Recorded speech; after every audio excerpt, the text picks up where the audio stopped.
If you take a look at a lot of what's happening on the globe, like I said, life is reduced to entertainment.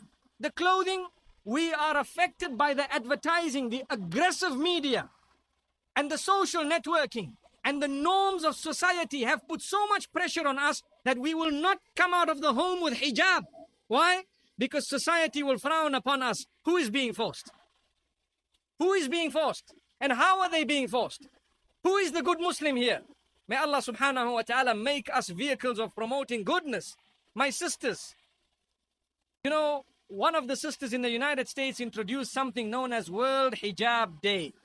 And to be honest with you, the success of it has been such that people who have not worn hijab, and even the non-Muslims, they have a day in February sometime when they don the hijab. Subhanallah, I'm not sure of the exact month, but I think it was February.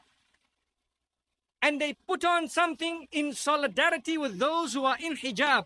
They tell you that the comfort we feel, the goodness, the respect we get is amazing.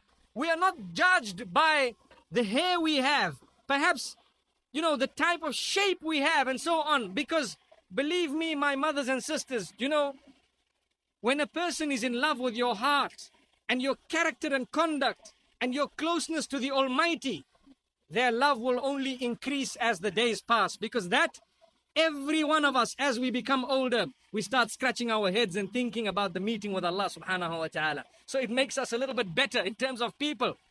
But the shape that we have, the complexion we have, the wrinkleless face that we have, every one of those things begins to disappear as time passes. Have you noticed that? As smart as you looked when you were young, now that you are 75 years old, mashallah, people might say, in her days she must have been a looker. Have you heard that? In her days she must have been a looker. And sometimes you get 75-year-old people coming about with all these photographs telling you, look what I looked like when I was 20. And the smile is so broad. My sister, you are no longer 20. You cannot tell a man, marry my photo. No. May Allah subhanahu wa ta'ala grant us goodness.